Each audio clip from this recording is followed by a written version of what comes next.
A trustful set of data allows you to improve 1% every day through your better decisions across the entire operation.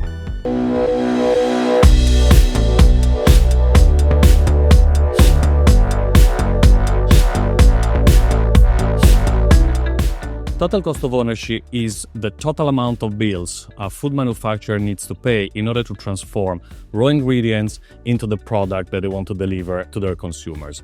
And that goes across capital equipment depreciation, energy bills, salaries, and of course, waste losses, for example. If you want to improve and reduce your total cost of ownership, the first thing you need is information. Tetra Pak Factory OS provides the capability to collect data across the entire plant into one coherent platform, and that supports creation of a trustful observation deck from which you can start taking better decisions.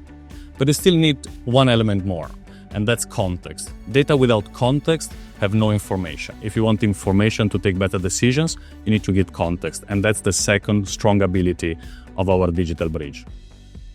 Thanks to the context given to data, now we are able to support operators, lab technicians, plant managers taking better decisions across the entire plant and look for what are the priorities to reduce the transformation cost. A trustful set of data allows you to improve 1% every day through your better decisions across the entire operation and get on a course of action that reduces your transformation cost.